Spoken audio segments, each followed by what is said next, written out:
मैं आपको संक्षेप में बताने की कोशिश करूँगा। जी। ये मामला पिछले करीब 7-8 महीनों से चल रहा है। हमारी ईदगाह स्कूल में जो ये चुनाव के संबंध में और सदर चुने जाने के संबंध में, काबीना चुने जाने के संबंध में जो भी संघर्ष हम कर रहे हैं, उसकी सारी डिटेल आपको लिखित में हमारे पास कई प्रमाण हैं। उनके हिसाब से हम आप सबको बताएंगे कि इस मामले की सच्चाई क्या है। इस मामले के दो पहलू हैं, एक तरफ झूठ है, एक तरफ सच है। ये आपको मैं दिखाना चाहता हूँ कि ये जो हमने 300 लोगों का जिनके हस्ताक्षर है इस पर, ये हमने इनको 10/11/2024 को इनको दिया था। इस लेटर में हमारी कौम के, हमारी आल के जितने भी लोग हैं उन्होंने अपने नाम लिखे थे, सिग्नेचर किए थे, जिसकी रिसीव्ड कॉपी इन्होंने हमें स्कूल से दी थी, जिसका जवाब इन्होंने आज तक हमें नहीं दिया। उसके बाद हमने 14/11/2024 को इनको यह मेमोरेंडम के संबंध में इन्होंने आज तक हमें कोई जवाब नहीं दिया। इस तारीख को मैं बता दूं आपको कि 14/11/2024 को हमारे पूर्व सदर साहब ने और हमारी पूरी कौम के सामने जो है अपना लिखित रूप से इस्तीफ़ा दे दिया था और उनका इस्तीफ़ा ऑन डाइस हमारे स्कूल प्रशासन के पास है, लेकिन उनको उनके इस्तीफ़े को किसी कारणवश जो है हमारी कौम के सामने रखा नहीं गया। इसके बाद ये 28/12/2024 को जो है 28/11/2024 को हमने लिखित में इनसे जवाब मांगा, जिसका भी आज तक इन्होंने जवाब नहीं दिया। आप देख लें, कॉपी है स्कूल की, इसका जवाब हमें नहीं दिया गया। को जवाब तलब किया। उक्त विषयांतर्गत आग्रह है कि दिनांक 15/4/2025 को संस्था स्कूल में घटित घटनाक्रम किसी भी कौम व समाज व संस्था के लिए बड़ा घातक एवं किसी भी रूप में उचित नहीं है। फिलहाल सोशल मीडिया के प्लेटफॉर्म से संज्ञान में आया है कि पूर्व सदर दिनांक 15/4/2025 को हुई मीटिंग में बिना किसी आधिकारिक घोषणा के स्वघोषित सदर बनने की सूचना मिली है।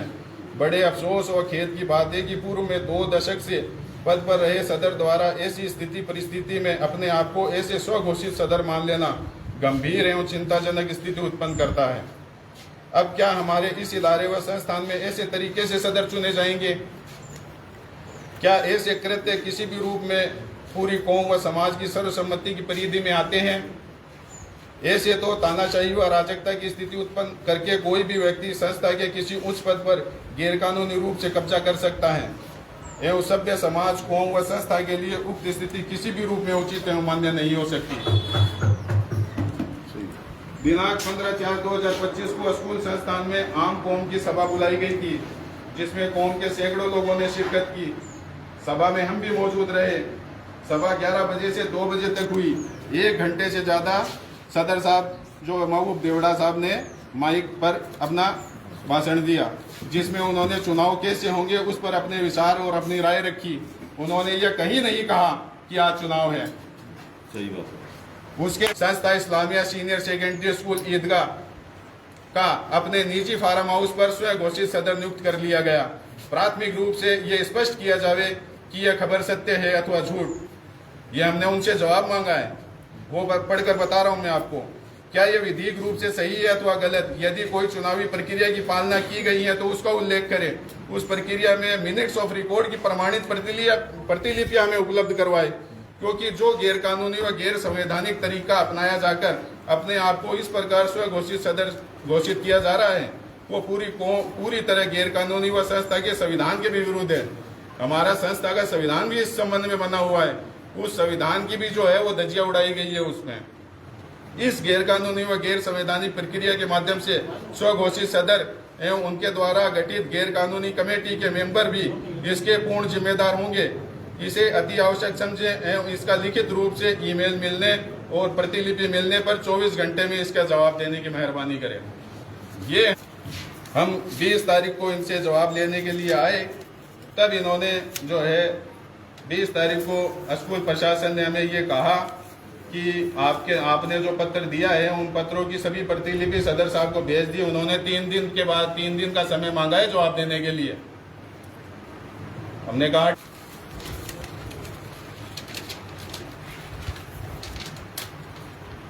उन्होंने लिखा है कि आपके द्वारा दिनांक 17/4/2025 को पत्र प्राप्त हुआ, जिसके विषय अंतर्गत आपने पूछा था कि किस चुनाव प्रक्रिया में आपने सदर नियुक्त किया। उक्त विषय में लेख है कि स्कूल में दिनांक 13/3/2025 को मीटिंग हुई थी, उसमें चुनावी एजेंडा कोई पारित हुआ था। उक्त एजेंडे की कॉपी स्कूल के बाहर चस्पा कर दी गई थी और दिनांक 15/4/2025 को स्कूल में सदर चुनने के लिए स्कूल में चुनाव थे। चुनाव थे क्या उस दिन? चुनाव थे क्या? वो कब हुए? वो चुनाव देखा भी नहीं है। चुनाव बोल रहे हुए? आप समस्त आल के मेंबर बैठे हो, आप ये बताओ कि उस वक्त चुनाव हुआ था क्या? चुनाव हुए थे क्या? कोई चुनाव नहीं हुआ। कोई चुनाव नहीं हुआ।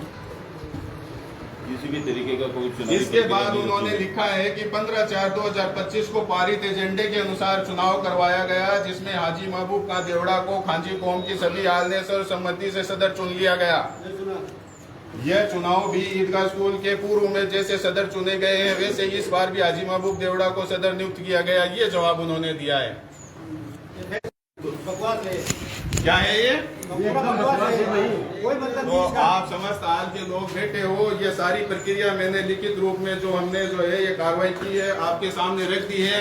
अब आपको ये पूरी आल को ये तय करना है कि सच क्या है, झूठ क्या है। जो भी सच्चाई है वो सबके सामने आनी चाहिए और जो भी अपने विचार रखना चाहे वो रख सकता है। जी सर, शुक्रिया। अस्सलाम वालेकुम। मैं आपके चैनल के माध्यम से एक बात रखना चाहता हूँ। तो फतेहपुर में हर समाज के अलग अलग संस्था है, जैसे व्यापारी है, तेलियान है, कई कास्ट है। कोई भी सदर सोशल मीडिया पे आके पर्सनल अपने घर पे अपना प्रचार नहीं करता। जब चुनाव होते हैं तो हमको इतना बड़ा ग्राउंड मिला है, इतनी बड़ी स्कूल मिली है, यहाँ पर होने चाहिए, वो जो हुए नहीं। खुद की मिठाई, खुद की माला लेकर खुद के मैदान में अपने आप सदर बन गए। किसी ने भी सदर नहीं चुना। मैं ये बात डंके की चोट पे ईदगाह स्कूल में खड़ा होकर बोल रहा हूँ। सही बोल, क्योंकि मैं सही बोल रहा हूँ और वो अपने घर पे बोल रहे हैं, वो झूठ बोल रहे हैं। जब कोई सदर चुना जाता है, किसी 23 कौम के का सदर बनता है, तो कम से कम उनको बहुत बड़ा सम्मान मिलता है। अब ये आप खुद ही देखिए, आप वहाँ पर उनका इंटरव्यू लिया था कि हर समाज 23 समाज उन लोगों ने बताए, तो 23 समाज के कम से कम जिम्मेदार आदमी तो होने चाहिए ना, बुजुर्ग आदमी होने चाहिए, जिम्मेदार आदमी होने चाहिए। वो आदमी हमारे यहाँ 23 कास्ट है, तो उनमें से जिम्मेदार मैंने देखा है चैनल, कोई जिम्मेदार नहीं नजर आया। सबसे पहले वो 23 साल से सदर बोल रहे हैं, चलो वो बने हैं सदर, हम मानते हैं उन्होंने कुछ करा भी है, लेकिन ये जबरदस्ती दिखावा नहीं होता। इतनी बड़ी बड़ी फतेहपुर में कौम बैठी है, इतना इतना सब कुछ करके बैठी है, लेकिन मैंने आज तक उनकी फोटो नहीं देखी है। कोई बता नहीं सकता कि कौन सी कौम का सदर है ये।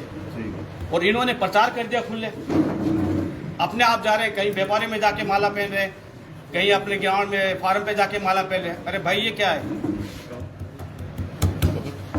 मैं आपके चैनल के माध्यम से मेरी खंजू कौम को पूरे को बताना चाहता हूँ, जिस दिन अपने निजी स्थान पर आपको वो रजिस्टर दिखाया था, वो ऐसे हमारे कौम की सभा होती है, उसमें सब बच्चों के साइन लिए जाते हैं, बड़े छोटे सबके, कि सभा में कौन कौन मौजूद हुआ, और उसी विश्वास से हमने सबने साइन किए थे।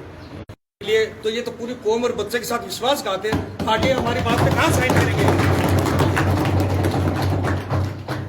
ये तो पूरी सदर तो वहां बन गए, मैनेजमेंट यहाँ बना रहे हैं, और उसके अंदर आपको तो पता नहीं वहाँ कौन कौन थे। एक तो दाऊद पिनारा था जो व्यापारी कौम का था, वो आके वहाँ माला पहना रहा है, शोल दे रहा है। 3 वहाँ भी समाज के थे, जैसे सबनम भारती, उसको तो आप करीब करीब सब जानते हैं, उसका भाई था शकील भारती, उसकी सिस्टर थी, वो हमारे समाज में आते क्या, वो माला पहना देंगे, शोल दे देंगे, कोई शील्ड दे देंगे, तो उससे हमारी कौम का सदर बन गया। ये पूरी कौम के साथ धोखा है, एक पूरी कौम को सब गुमराह किया है, गुमराह बन के सदर बनाए। जी सर बताइए। रजिस्टर पर साइन की है, पोस्टिंग आ रहा है, नाम बताएं। वो अपने रजिस्टर को नहीं अपने पास में।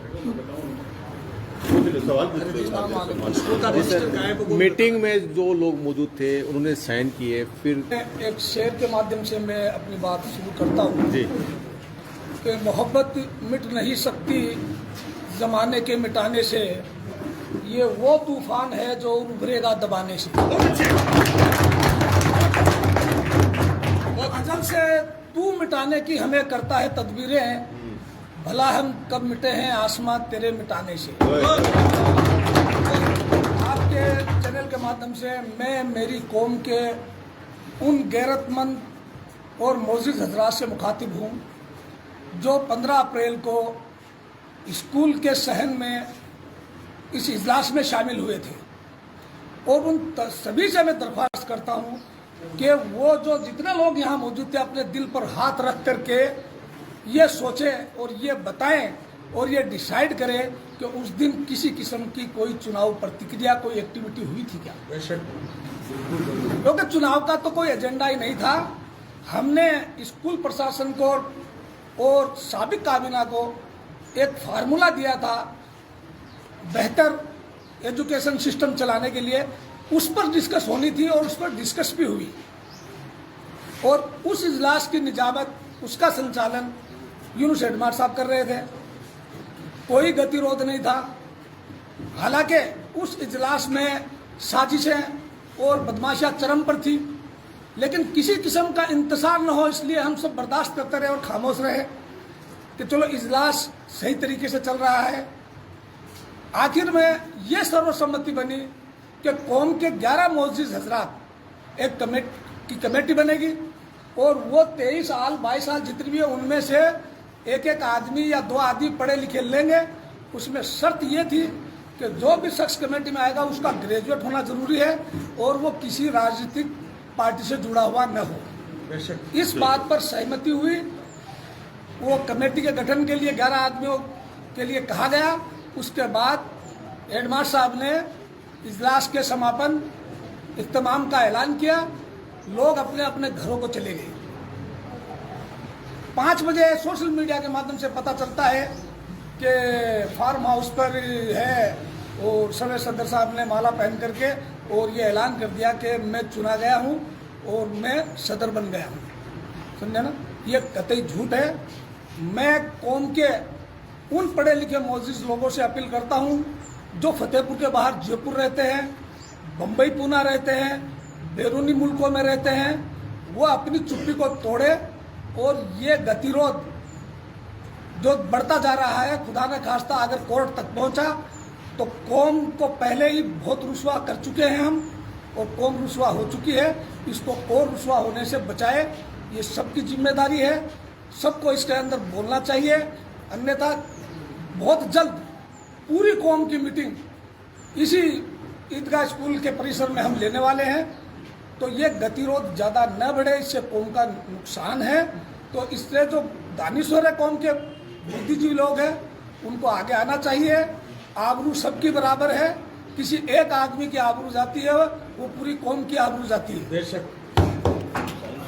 कि यकी मोहकम अमल पे हम मोहब्बत फातह आलम जिहाद जिंदगानी में होती है ये मर्दों की शमशीरें। इसको समझ करके काम किया जाए, आगे बढ़ा जाए ताकि कौम